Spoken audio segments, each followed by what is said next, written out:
Le jean, c'est à l'homme ce que la petite robe noire est à la femme, et sans doute un peu plus encore. Ça fait plus de 150 ans que cela dure, depuis qu'un certain Lévi-Strauss, en 1853, taille sa première paire dans de la toile de tente venue de Nîmes. Le dénime était né. Depuis, il s'est transformé, a muté, mais n'a jamais disparu. Depuis 2-3 ans, il fait même son grand retour, un cas unique dans l'histoire de la mode.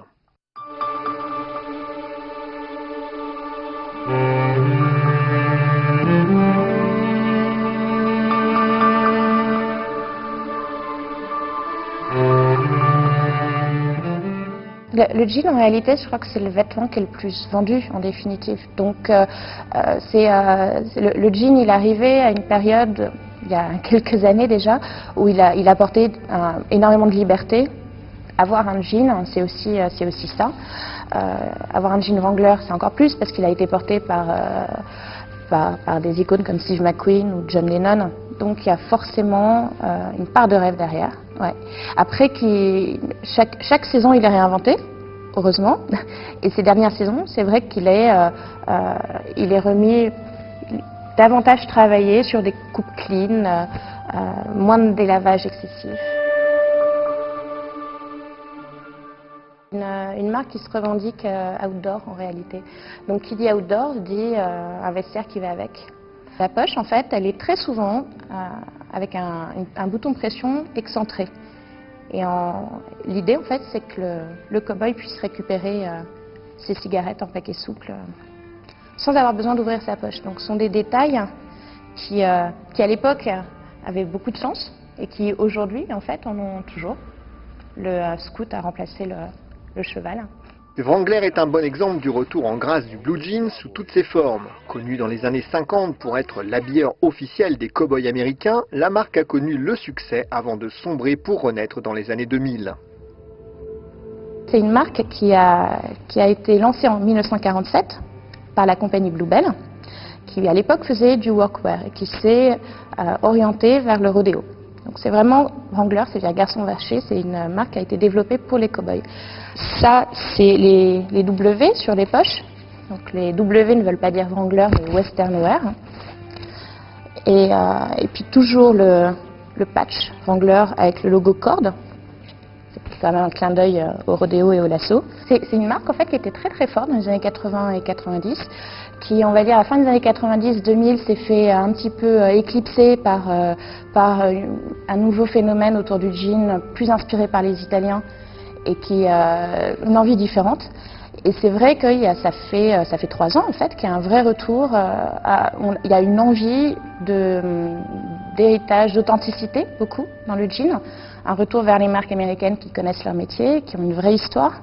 Il y a certainement aussi un lien avec la récession, puisque c'est un ras-le-bol de trop d'excès. Il y a un écho très favorable en fait sur les collections Wrangler, parce que c'est une marque qui a su rester très respectueuse de son héritage, tout en la réactualisant par rapport à des envies de coupe.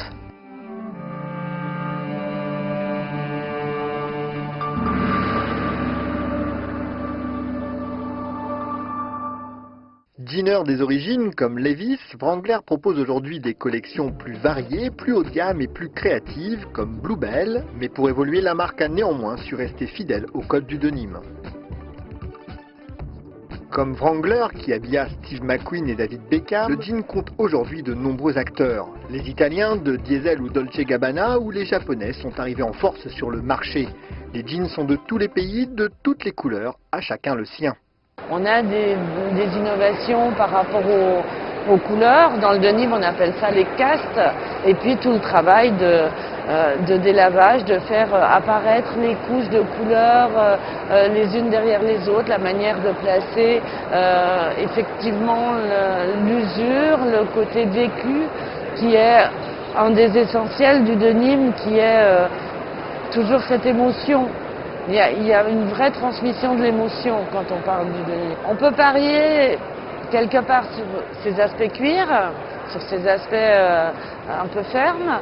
On parie très largement sur le formal denim, c'est-à-dire sur toute l'influence de la draperie sur le denim et l'influence du denim sur la draperie qui continueront à être des tendances importantes par rapport au masculin.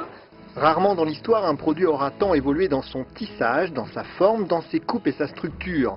Jamais une matière n'a autant inspiré designers, couturiers ou artistes. L'écologie et les nouvelles matières sont d'ailleurs un nouveau champ d'investigation. Il y a aujourd'hui une véritable conscience et des initiatives réelles qui ne sont pas du blabla pour dire moi je suis plus écolo, mais qui sont de véritables initiatives prouvées, prouvables, même si c'est parfois difficile. Aujourd'hui on arrive à dessiner son propre délavage, à en dessiner des flous, des petites taches, des niveaux de délavage absolument extraordinaires, uniquement par la lumière. Et où il n'y a donc du coup de l'énergie dépensée, mais plus du tout de produits chimiques et plus du tout d'eau. Des initiatives sur le recyclage, sur des teintures naturelles, sur des mélanges avec des alternatives au coton. Il y a vraiment beaucoup d'initiatives dans toute cette chaîne de fabrication avec une véritable volonté de transparence et de véracité. Et ça, c'est une vraie étape, je crois.